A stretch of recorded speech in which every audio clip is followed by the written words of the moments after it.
अस्सलाम वालेकुम स्टूडेंट्स, मैं हूं आपका इंस्ट्रक्टर आतिफ नसीम और ये है आपका YouTube channel science made sensible. आज के लेक्चर में हमने एक वेक्टर को और एक नंबर को मल्टीप्लाई करना है और हमने फिर रिजल्ट पर बात करनी है कि जो रिजल्ट हमारे साथ आएगा उस रिजल्ट में और उस वेक्टर में क्या सिमिलरिटीज हैं और क्या डिफरेंसेस हैं।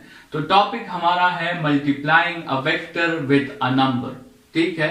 और इस टॉपिक में हम एक नंबर को वेक्टर के साथ मल्टीप्लाई करेंगे और फिर जो रिजल्ट आएगा उस रिजल्ट की हम एनालिसिस करेंगे और उस रिजल्ट को हम उस वेक्टर के साथ कंपेयर करेंगे जो हमने अपने इंडिविजुअल्स में लिया है, ठीक है।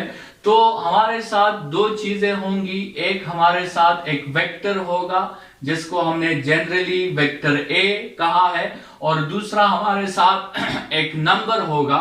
उस नंबर को हमने यहां पर के का नाम दिया है और के जो है वो रियल नंबर है। के कुछ भी हो सकता है, के की वैल्यू 0 हो सकती है, के की वैल्यू 0.2 हो सकती है, के की वैल्यू 10 हो सकती है, के की वैल्यू पॉजिटिव हो सकती है, के की वैल्यू नेगेटिव हो सकती है, के की वैल्यू रेशनल नंबर हो सकती है, के की वैल्यू इररेशनल नंबर हो सकती है, के एक रियल नंबर है, ठीक है। और के की वैल्यू कुछ भी हो सकती है और हमने क्या करना है, हमने इस के को ए के साथ मल्टीप्लाई करना है, मतलब हमने के ए फाइंड करना है और फिर हम के ए को ए के साथ कंपेयर करेंगे कि इसमें मैग्नीट्यूड में कुछ फर्क आया है या नहीं आया और डायरेक्शन में कुछ फर्क आया है या नहीं आया। तो जैसे हमने कहा कि के एक रियल नंबर है और रियल नंबर को हम हॉरिजॉन्टल लाइन से रिप्रेजेंट करते हैं मैथमेटिक्स में, जिसको हम रियल नंबर लाइन कहते हैं। तो ये आपके साथ एक रियल नंबर लाइन है और इस रियल नंबर लाइन से मैं कहीं भी के की वैल्यू उठा सकता हूं, जो मेरी मर्जी होगी मैं वो के की वैल्यू उठाकर ए के साथ मल्टीप्लाई कर लूंगा। इन सब के की वैल्यूज को आसानी से समझने के लिए मैंने के को 7 हिस्सों में डिवाइड किया है। के की वैल्यूज जो है वो मेरे साथ 7 डिविजन्स में है, 7 कैटेगरीज मैंने बनाई है। एक कैटेगरी आपके साथ है k इज इक्वल टू 1 की, ठीक है। एक कैटेगरी आपके साथ है k इज इक्वल टू 0 की। एक कैटेगरी आपके साथ है k इज इक्वल टू -1 की। अच्छा, एक वो कैटेगरी है जिसमें आपके साथ k की वैल्यू ग्रेटर देन 1 होगी, ठीक है। 2, 3, 5, 6, 10, 20 जिसमें k की वैल्यू 1 से ग्रेटर होगी। एक वो कैटेगरी है जिसमें k की वैल्यू 0 और 1 के दरमियान होगी, 0 less than k less than 1, ये हिस्सा। जैसे k की वैल्यू 0.5 हो गई या 0.3 हो गई या 0.9 हो गई। एक वो कैटेगरी है जिसमें k की वैल्यू -1 और 0 के दरमियान होगी, जैसे -0.1 या -0.8 हो गई। और एक वो कैटेगरी है जिसमें k की वैल्यू -1 से भी कम होगी, जैसे -5, -10 या -100 हो गई। ये सब कैटेगरीज अगर आप देखें तो इसने पूरा रियल नंबर लाइन कवर कर लिया है और ये आपके साथ टोटल 7 कैटेगरीज हैं, 1, 2, 3, 4, 5, 6, 7, ठीक है। तो इस मल्टीप्लिकेशन को कंप्लीटली समझने के लिए मैंने k को 7 कैटेगरीज में डिवाइड किया है और ये हर एक कैटेगरी आपके साथ मेंशन है। ये 7 कैटेगरीज हैं। इन सब कैटेगरीज पे 1 बाय 1 बात करते हैं और हर एक कैटेगरी में फिर हम कंपैरिजन करेंगे रिजल्ट का वेक्टर ए के साथ। हमने सिंप्लिसिटी के लिए वेक्टर ए अपने लिए क्या कंसिडर किया है, सिंप्लिसिटी के लिए हमने वेक्टर ए को कंसिडर किया है 3 सेंटीमीटर ईस्ट। 3 सेंटीमीटर उसका मैग्नीट्यूड है और ईस्ट उसकी डायरेक्शन है, ठीक है। तो केस नंबर 1 लेते हैं, फर्स्ट केस, ये केस हम लेते हैं when k is greater than 1। k is greater than 1 आप अपने लिए कोई वैल्यू चूज कर लें। मैंने जो वैल्यू चूज की है मैंने 2 वैल्यू चूज की है, ठीक है। और मेरा मकसद क्या है कि मैं k a फाइंड करूं, इस नंबर को मैं वेक्टर के साथ मल्टीप्लाई करूं। तो आसान सी बात है, मैंने k की वैल्यू 2 पुट कर दी और a की वैल्यू 3 सेंटीमीटर ईस्ट, इनको आपस में मल्टीप्लाई कर दिया और मेरे साथ रिजल्ट आ गया 6 सेंटीमीटर ईस्ट। अभी ये जो रिजल्ट आया है 6 सेंटीमीटर ईस्ट का, इसको मैंने कंपेयर करना है इस a के साथ, ठीक है। तो अगर आप इस a को देखें और ka को देखें तो आप क्लियरली बता सकते हैं कि इसका मैग्नीट्यूड तो इंक्रीज हो गया है लेकिन डायरेक्शन इसकी वही सेम है, ठीक है।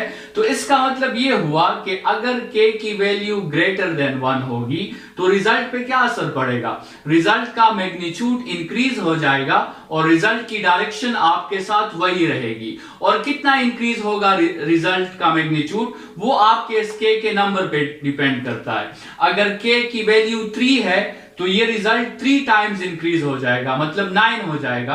अगर k की वैल्यू 2 है तो ये रिजल्ट 2 टाइम्स इंक्रीज हो गया है, 3 मल्टीप्लाई बाई 2 6 आता है। अगर k की वैल्यू 4 है तो ये 3 सेंटीमीटर जो है ये 4 टाइम्स इंक्रीज हो जाएगा, मतलब by a factor of k आपका मैग्नीट्यूड इंक्रीज हो जाएगा और डायरेक्शन आपकी वही रहेगी अगर k ग्रेटर देन 1 है। दूसरी कैटेगरी हमारे साथ है k इक्वल टू 1 की, ये कैटेगरी, इस पे देखते हैं। इस कैटेगरी पे अगर हम k फाइंड करें तो आप 1 को 3 सेंटीमीटर ईस्ट के साथ मल्टीप्लाई कर लें, आपके साथ वही 3 सेंटीमीटर ईस्ट आ जाएगा।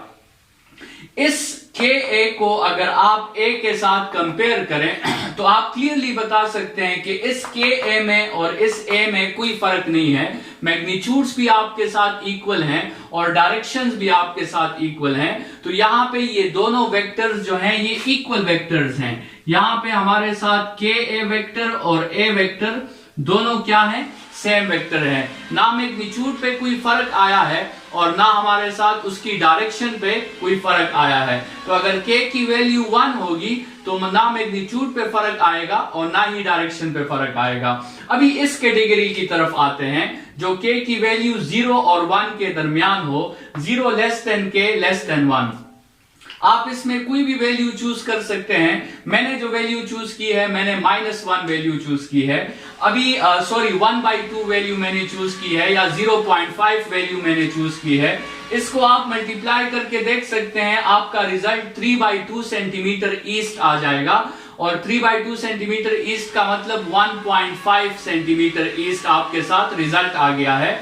इसमें अगर आप ऑब्जर्व करें तो रिजल्ट का जो मैग्नीट्यूड है वो डिक्रीज हो गया है, डायरेक्शन उसकी वही है ईस्ट, यहां पे भी ईस्ट थी, यहां पे भी ईस्ट है, लेकिन इस रिजल्ट का जो मैग्नीट्यूड था वो डिक्रीज हो गया है। और कितना डिक्रीज हो गया है, बाय k फैक्टर, ठीक है। k की जो वैल्यू है ये हाफ है, 1/2 है तो वो हाफ हो गई वैल्यू। अगर k की वैल्यू 1/4 होती तो इसका रिजल्ट 4 टाइम्स कम हो जाता। अगर k की वैल्यू 1/10 होती तो इसका रिजल्ट 10 टाइम्स कम हो जाता, लेकिन डायरेक्शन आपके साथ वही है। k इज इक्वल टू 0 के केस पे आते हैं।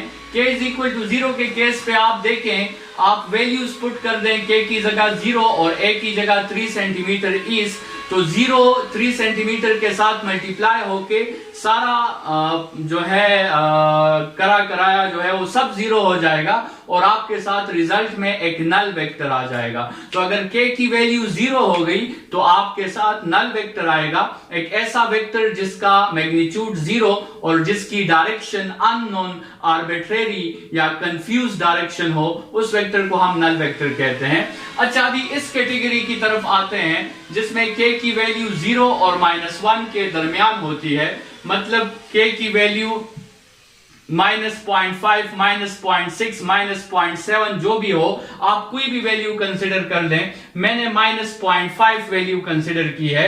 इस पे आप देखें, यहां से एक और जो है इंपॉर्टेंट चीज आप समझें कि ये माइनस बी अभी साथ में आएगा, तो मैग्नीट्यूड तो आपके साथ डिक्रीज हो गया है 3/2, लेकिन साथ में माइनस भी आ गया है। तो अगर के की वैल्यू इस कैटेगरी में होगी, कैटेगरी नंबर 5 में होगी, तो आपके साथ जो रिजल्ट होगा उसका मैग्नीट्यूड भी के फैक्टर से डिक्रीज हो जाएगा, लेकिन उसकी डायरेक्शन भी आपके साथ अपोजिट हो जाएगी। माइनस ये 3/2 के साथ नहीं है, ये माइनस असल में ईस्ट के साथ है, ठीक है, इसका मतलब है अपोजिट टू द ईस्ट। तो यहां पर के ए की डायरेक्शन भी आपके साथ अपोजिट हो गई। कैटेगरी नंबर 6 की तरफ आते हैं, जिसमें के की वैल्यू हमारे साथ -1 है। अगर आप वैल्यूज में पुट करके देख लें तो आपके साथ रिजल्ट -3 सेंटीमीटर ईस्ट आ जाएगा। इस वेक्टर को अगर आप देखें ए के साथ इसे कंपेयर करें तो आपको यकीनन पता चल जाएगा कि यहां पर के ए जो है वो ए का नेगेटिव है, या के ए और ए एक दूसरे के एडिटिव इनवर्सेस हैं, ठीक है, क्योंकि इनके मैग्नीट्यूड्स तो सेम है लेकिन इनके डायरेक्शंस एक दूसरे से अपोजिट हैं। लास्ट कैटेगरी की तरफ आते हैं। अगर आपके साथ के की वैल्यू -1 से भी छोटी हो, आप कोई वैल्यू कंसिडर कर सकते हैं, मैंने -2 कंसिडर कर लिया।